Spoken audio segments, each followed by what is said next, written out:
नमस्कार दोस्तों, आपका एक बार फिर से स्वागत है मेरे channel the dark world secrets with Myra में। आप सुन रहे हैं साया एपिसोड 2। कहानी अब तक। आदित्य के सामने अचानक से एक लड़की आ जाती है और वह गाड़ी को रोक देता है। पारुल आदित्य से कहती है कि उसे गाड़ी नहीं रोकनी चाहिए थी। आदित्य के कई बार हॉर्न बजाने के बाद भी जब वह लड़की नहीं पलटती है तो आदित्य पारुल से कहता है कि अगर अब की बार भी वह लड़की नहीं पलटी तो वह गाड़ी को भगा देगा। जब आदित्य पलटकर देखता है तो वह लड़की गायब हो चुकी होती है और आदित्य गाड़ी को आगे बढ़ा देता है। गाड़ी में अचानक से ठंड बढ़ जाती है, लेकिन गाड़ी से निकलने के बाद उन लोगों को बहुत ज्यादा गर्मी लगती है, पर वह इस बात को नजरअंदाज करके सो जाते हैं। और अगले दिन आदित्य और रुद्र को बहुत तेज बुखार हो जाता है। डॉक्टर को दिखाने के बाद भी रुद्र का बुखार तो कम हो जाता है, लेकिन आदित्य का बुखार अभी भी बहुत तेज रहता है। पारुल आदित्य का ख्याल रखती है और उसके लिए सूप बनाने जाती है, और जब वह लौटकर देखती है तो पारुल की चीख निकल जाती है। कहानी की लेखिका है मायरा। अब आगे। पारुल अपने कमरे का दरवाजा खोलकर अंदर दाखिल होती है और आदित्य को आवाज देती है। पारुल की आवाज पर जब आदित्य पलटता है तो पारुल की एकदम से चीख निकल जाती है। आदित्य अचानक से बहुत कमजोर दिख रहा था। आदित्य की आंखें लाल थीं, उसका शरीर सूख सा गया था, गालों में गड्ढे पड़ गए थे, आंखों के नीचे काले घेरे आ गए थे, चेहरे पर झाइयां आ गई थीं और कुछ बाल भी झड़ गए थे। आदित्य के शरीर में बस हड्डियां सी दिखाई दे रही थीं। ऐसा लग रहा था जैसे आदित्य ने कई दिनों से कुछ खाया ना हो। वह लगातार पारुल को घूरते हुए कुछ बड़बड़ा रहा था। आदित्य के होंठ लगातार तेजी से हिल रहे थे और आवाज भी आ रही थी, पर वह क्या कह रहा है यह पारुल को बिल्कुल भी समझ नहीं आ रहा था। अभी अभी तो पारुल आदित्य को अच्छा भला छोड़ कर गई थी। अचानक से उसका इतना बदला रूप देख करके उसे कुछ भी समझ में नहीं आ रहा था।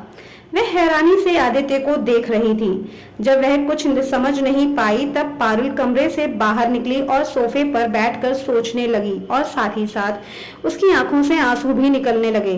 उसे ज्यादा तो कुछ समझ नहीं आ रहा था, पर इतना जरूर समझ में आ रहा था कि आदित्य के साथ कुछ तो गड़बड़ है। वह बहुत ज्यादा डर जाती है और उसका रोना बंद ही नहीं होता। रुद्र पारुल के पास आता है और उसको हग करके प्यार से बोलता है, मम्मी क्या हुआ, आप इतना क्यों रो रही हैं? कोई बात है क्या? मम्मी आपको चोट लग गई है क्या? पारुल रुद्र को देखती है और उसे अपने सीने से लगा लेती है और सोचने लगती है कि अब उसे माँ को सब कुछ सच सच बता देना चाहिए। अब यह बात छोटी नहीं रही। पारुल ने निश्चय किया और उसने अपनी सास को फोन लगा दिया, क्योंकि उसके सास और ससुर दोनों मौसी सास के यहाँ पर शादी में शामिल होने के लिए गए हुए थे। वह शहर से बाहर थे उनके बेटे की शादी में। उन लोगों ने पारुल और आदित्य को भी बुलाया था, लेकिन आदित्य को ऑफिस से छुट्टी नहीं मिल रही थी, जिसके कारण से वह लोग उसकी शादी अटेंड करने के लिए नहीं जाते हैं। पारुल रोते हुए अपनी मम्मी जी से कहती है, हेलो मम्मी जी, कैसी हैं आप? और पापा जी कैसे हैं? पारुल की सास कहती हैं, हेलो बेटा, हम लोग तो ठीक हैं, आप लोग कैसे हैं? क्या बात है, आपकी आवाज ऐसी क्यों लग रही है जैसे आप रोई हो? कोई बात है क्या बेटा? पारुल मम्मी जी से कहती है, आप लोगों को आने में अभी कितने दिन लगेंगे मम्मी जी? पारुल की सास कहती हैं, बेटा बस आज शादी में शामिल होकर 2-4 दिन में यहाँ से निकल जाएंगे। बहुत याद आ रही है क्या हम लोगों की? पारुल अपनी मम्मी जी से कहती है, 2-4 दिन में नहीं मम्मी जी, आप लोग थोड़ा जल्दी आ जाइए। आदित्य की तबीयत बहुत ज़्यादा खराब हो गई है, मुझे डर लग रहा है। मम्मी जी मुझे कुछ समझ नहीं आ रहा कि मैं क्या करूं। पारुल की सास कहती हैं, क्या हुआ बेटा, आदित्य का बुखार अभी तक नहीं उतरा क्या? पारुल कहती है, नहीं मम्मी जी, इनका बुखार उतरा ही नहीं, बल्कि इनका बुखार बहुत तेज हो गया है। बुखार का असर इनके शरीर पर भी दिखाई दे रहा है, वे बहुत ज्यादा कमजोर हो गए हैं। पारुल की सास कहती है, कोई बात नहीं बेटा, डॉक्टर को दिखाते रहो, हम लोग 2 दिन में ही यहाँ से निकल जाएंगे। कितनी भी जल्दी करके, इतना समय तो लग ही जाएगा, तुम्हें इतना तो संभालना ही पड़ेगा। हम जल्दी से जल्दी वहां पहुंचने की कोशिश करते हैं। पारुल अपनी सास से कहती है, ठीक है मम्मी जी, नमस्ते मम्मी जी, कहकर वह फोन को रख देती है। पारुल अपनी सास से कुछ भी नहीं बता पाती वह डर जाती है कि कहीं वह लोग परेशान न हो जाएं। पारुल सोने के लिए रुद्र के कमरे में जाती है। अभी घर में कोई नहीं था तो पारुल रुद्र के पास सोती है। काफी रात हो चुकी होती है कि अचानक नींद में पारुल को पानी के टपकने की आवाज आती है। पानी की आवाज से पारुल की नींद टूट जाती है। पारुल उठकर जाकर देखती है कि कहीं कोई नल तो नहीं खुला छूट गया। पारुल सारे नल देखकर आ जाती है, पर आवाज तो आदित्य के कमरे से आ रही होती है। पारुल जब आदित्य के कमरे में देखती है तो उसके चेहरे का रंग उतर जाता है। उसका चेहरे का रंग सफेद पड़ जाता है। पारुल को डर लग रहा था। वह एक बार फिर से आदित्य के कमरे में जाकर उसका सामना नहीं करना चाहती थी। पारुल धीरे से आदित्य के कमरे का दरवाजा खोलती है। झांक कर देखती है कि आदित्य क्या कर रहा है। पारुल देखती है कि आदित्य सो रहा होता है। पारुल दरवाजा खोल के आदित्य के कमरे में दाखिल होती है। आदित्य पारुल के रूम से अटैच एक बाथरूम है। पारुल उसमें जाती है। वहां नल से पानी टपक रहा होता है। पारुल नल बंद करके वापस आ जाती है, पर जैसे ही पारुल नल बंद करके शीशे की तरफ देखती है तो पारुल को शीशे में कोई दिखाई देता है। तो उसकी सांस वहीं अटकने लगती है। उसे पसीना आने लगता है। उसको लगता है कि वह उसका भ्रम है, इसीलिए वह एक बार आंख बंद करके वापस शीशे की तरफ देखती है। इस बार पारुल को शीशे में कोई भी दिखाई नहीं देता। पारुल राहत की सांस लेती है। पारुल फिर चुपके से आदित्य के कमरे का दरवाजा खोलकर बाहर आ जाती है और धीरे से उसके कमरे के दरवाजे को बंद कर देती है। पारुल धीरे धीरे जाकर रुद्र के कमरे में उसके पास लेट जाती है। पारुल की नींद तो उड़ चुकी थी। वह लेटे लेटे इसी बारे में सोच रही होती है कि पारुल की आंख लग जाती है। कुछ ही देर हुई होती है कि पारुल को लगता है कि आदित्य वहीं है, उसी के पास। पारुल आंखें खोलती है तो देखती है कि आदित्य ठीक उसकी आंखों के सामने है। पारुल इस वक्त पीठ के बल लेटी होती है। इस नज़ारे से पारुल के होश उड़ जाते हैं। उसकी आंखें बड़ी बड़ी हो जाती हैं। डर के कारण पारुल को पसीना आने लगता है। पारुल रुद्र को बुलाने की कोशिश करती है, लेकिन उसके मुंह से आवाज नहीं निकलती। अचानक से आदित्य गायब हो जाता है। पारुल रुद्र की तरफ देखती है। रुद्र गहरी नींद में सोया होता है। पारुल की हालत डर के कारण बहुत खराब हो जाती है। जैसे तैसे रात तो कट जाती है। पारुल लगातार गायत्री मंत्र का रात भर जाप करती है। ओम भूर्भुवः स्वः तत्सवितुर्वरेण्यं भर्गो देवस्य धीमहि धियो यो नः प्रचोदयात्। सुबह पारुल की नींद देर से खुलती है। उसके शरीर में बहुत दर्द हो रहा था। नींद पूरी ना होने के कारण आंखें भी बहुत थकी थकी दिख रही थी। पारुल जाती है और अपने लिए एक चाय का कप तैयार करती है। चाय बनाते बनाते अचानक से पारुल की आंखों के आगे कल का नजारा घूम जाता है और पारुल अंदर तक सिहर जाती है। पारुल चाय का कप लेकर बाहर आती है। रुद्र खेलने के लिए अपने दोस्तों के साथ बाहर चला जाता है। पारुल चाय पी रही होती है। पारुल आदित्य को देखने के लिए उसके कमरे में जाती है। आदित्य का बुखार बहुत तेज था। उसका शरीर अभी भी बुखार से तप रहा था, लेकिन अब डरने जैसी कोई बात दिखाई नहीं दे रही थी। खाते पीते पूरा दिन तो कट जाता है, लेकिन जैसे ही रात आने लगती है पारुल अंदर से डर जाती है। रात हो गई थी। पारुल की आंखों से नींद कोसों दूर थी। पारुल डरी हुई थी। उसके दिमाग में यही चल रहा था कि पता नहीं अब कौन सी घटना अचानक घट जाए। रात काफी हो चुकी थी। पारुल ने महसूस किया कि अचानक से ठंड बहुत बढ़ गई है। पारुल ने देखा कि रुद्र अभी भी आराम से सो रहा है। रुद्र को बिल्कुल भी ठंड नहीं लग रही थी। पारुल ठंड से कांप रही थी। ठंड से उसके होंठ कपकपा रहे थे। ठंड के कारण उसके होंठ अब हल्के हल्के नीले पड़ने लगे थे। पारुल ने कंबल ओढ़ लिया। पारुल को अचानक से फिर बहुत गर्मी लगने लग गई। पारुल बहुत परेशान हो गई। उसने परेशानी से कंबल को उठाकर एक तरफ फेंक दिया। पारुल इतनी परेशान थी कि अब वह बस सुबह होने का इंतजार करने लगी। कल सुबह उसके घर के बाकी लोग उसके पास वापस आने वाले थे। पारुल ने महसूस किया कि कोई है जो खिड़की के पास खड़ा होकर उसे देख रहा है, उसके कमरे में झांक रहा है। उसने पास जाकर देखा तो वहां पर कोई भी नहीं था। पारुल ने राहत की सांस ली। फिर पारुल ने महसूस किया कि कोई उसके पास खड़ा है, ठीक उसके पीछे। पारुल को अचानक से महसूस होता है कि कोई उसे आवाज दे रहा है। पारुल ध्यान से सुनती है। अरे, सच में ही कोई उसे आवाज दे रहा होता है। यह तो आदित्य की आवाज है। पारुल आदित्य के कमरे में जाती है। पारुल आदित्य के कमरे के दरवाजे को हल्का सा खोलकर उससे झांकती है तो देखती है कि आदित्य तो गहरी नींद में सोया हुआ था। पारुल जैसे ही पलटती है तो देखती है कि आदित्य ठीक उसके सामने खड़ा है। अचानक से आदित्य को अपनी आंखों के सामने देखकर पारुल डर जाती है और उसकी आंखें बड़ी बड़ी हो जाती हैं। पारुल के चेहरे के हाव भाव बदलकर डर में नजर आ रहे थे। उसके माथे पर बल पड़ चुके थे, साथ ही साथ चेहरे पर पसीना आ चुका था। वह एक टक डरते हुए लगातार आदित्य को घूर रही थी। डर से पारुल पीछे सरकती है और गिर जाती है। आदित्य अचानक से कहीं गायब हो जाता है। वह अब दिखाई नहीं दे रहा था। पारुल ने पीछे पलटकर देखा तो आदित्य अभी भी सो रहा था। पारुल ने मौका देखा, आव देखा न ताव, और सीधे रुद्र के कमरे की तरफ भागी और रुद्र के कमरे में जाकर उसे पकड़कर सो गई। सुबह पारुल की आंखों में जैसे नींद थी, सर दर्द से फटा जा रहा था। पारुल अपने लिए एक चाय का कप तैयार करती है और चाय पीती है। आदित्य के खाने के लिए भी उसके कमरे में कुछ रख देती है। शाम तक तो पारुल आदित्य को संभाल लेती है और शाम को उसके सास ससुर भी घर आ जाते हैं। पारुल अपने सास ससुर के लिए चाय बना रही होती है और पानी लेकर जाती है। पारुल की सास ग्लास उठाती हैं और पूछती हैं, बेटा, आदित्य की तबीयत में कुछ सुधार हुआ?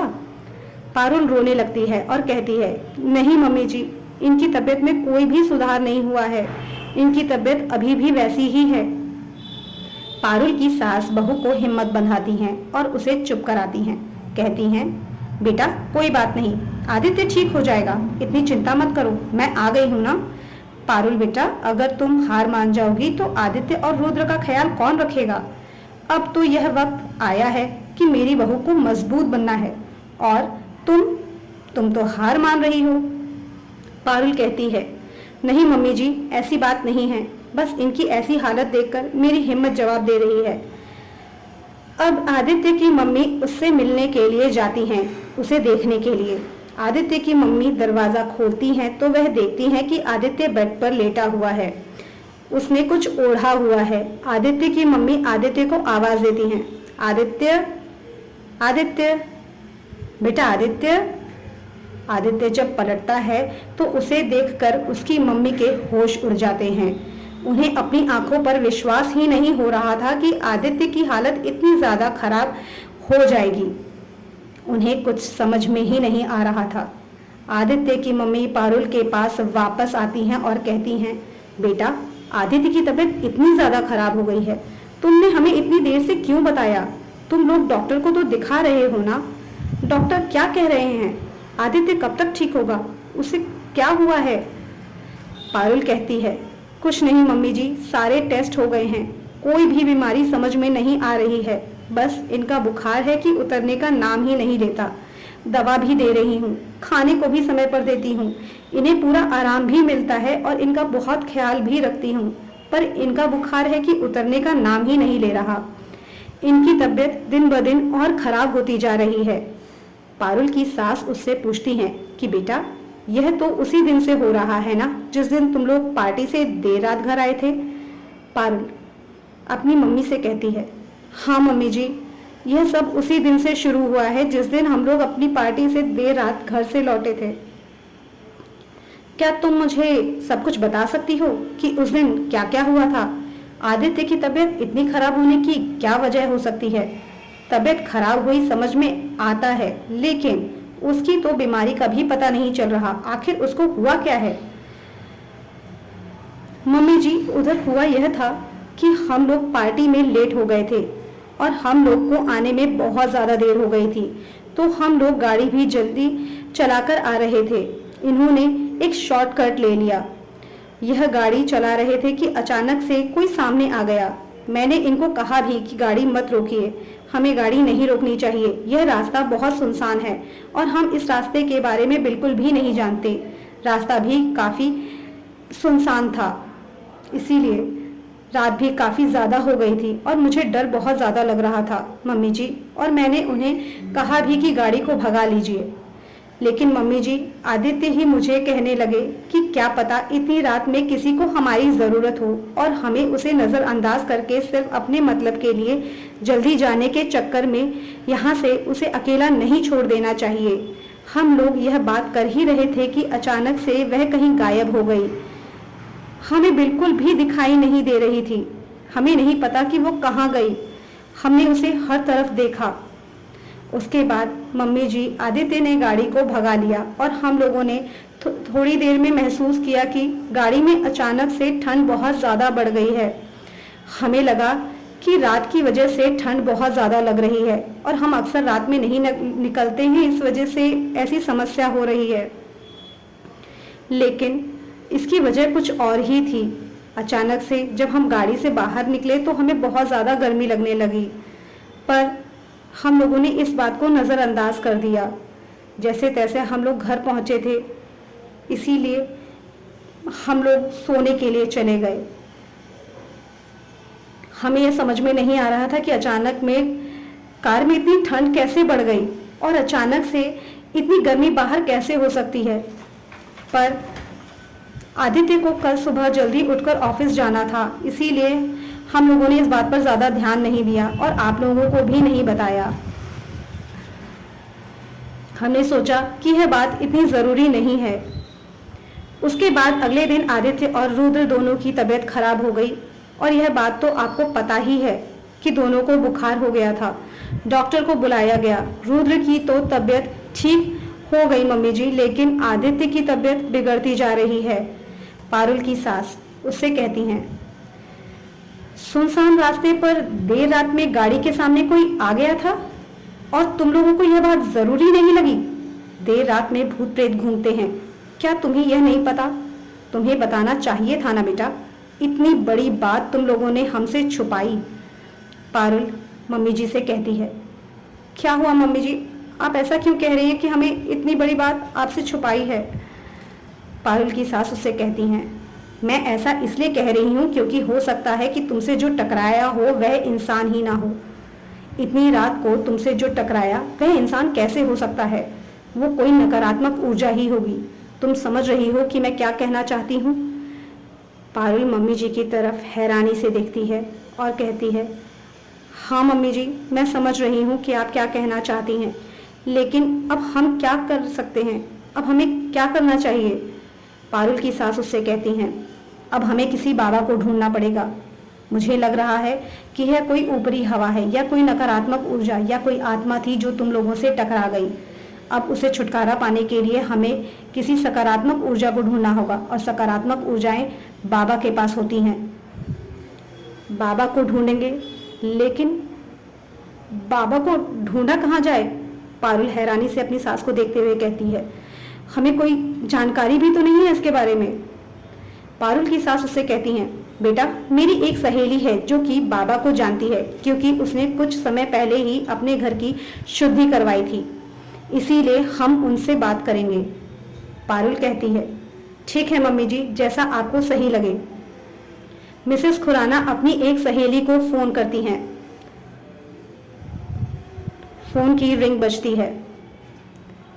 फोन उठता है और मिसेस खुराना कहती हैं, हेलो, मैं मिसेस खुराना, क्या आप शांति बोल रही हैं? तभी शांति दूसरी तरफ से कहती है, अरे हेलो हेलो मिसेस खुराना जी, कैसी हैं आप? क्या बात है, आज इतनी सुबह सुबह आपने फ़ोन किया, कोई खास बात है क्या मिसेस खुराना? मिसेस खुराना कहती हैं, अरे हाँ, काम तो है, बहुत ज़रूरी काम है, इसीलिए आपको फ़ोन किया इतनी सुबह सुबह। आपको याद है, आपने मुझे बताया था कि आपने कुछ समय पहले ही अपने घर की शुद्धि की पूजा के लिए एक बाबा जी को बुलाया था। शांति जी कहती हैं, हाँ हाँ, मैंने एक बाबा जी को तो बुलाया था। क्यों, कोई बात है क्या? आपको बाबा जी की ज़रूरत है क्या? कुछ खास काम है? मिसेस खुराना कहती हैं, हाँ काम तो है, क्या आप मुझे बाबा जी का नंबर दे सकती हैं? शांति कहती है, हाँ क्यों नहीं मिसेस खुराना, मैं आपको बाबा जी का नंबर अभी सेंड कर देती हूँ, आप उनका नंबर सेव कर लीजिए और उनका पता भी भेज देती हूँ। आप उनके घर पर जाकर भी या आश्रम जाकर भी बात कर सकती हैं। मिसेस खुराना कहती हैं, ठीक है शांति जी। शांति जी कहती हैं, और बाकी सब आपके घर पर सब ठीक है? मिसेस खुराना कहती हैं, जी मेरे घर पर सब ठीक है। और आपके घर पर सब ठीक है? शांति जी कहती हैं, हाँ मेरे घर पर भी सब ठीक है। मैं आपसे बाद में बात करती हूँ, मैं आपको अभी ही नंबर और पता सेंड कर देती हूँ। मिसेस खुराना कहती हैं, ठीक है शांति जी। और मिसेस खुराना फ़ोन कट कर देती हैं। पारुल, बेटा पारुल। मिसेस खुराना अपनी बहू को बुला रही होती हैं और कहती हैं, मेरी बात हो गई है मेरी सहेली से, उसने कहा है कि वो बाबा जी का पता भेज देगी। पारुल अपनी सास से कहती है, ठीक है मम्मी जी। पारुल की सास को बाबा के आश्रम का पता मिल जाता है, साथ ही साथ नंबर भी मिल जाता है। पहले मिसेस खुराना बाबा जी के आश्रम में फ़ोन करके बात कर लेती हैं, उसके बाद उनके आश्रम के लिए निकल जाती हैं। पारुल की सास आश्रम पहुंच गई हैं। आश्रम पहुंचने के बाद पारुल की सास बाबा के एक चेले से मिलती हैं। चेले से बाबा से मिलने का आग्रह करती हैं।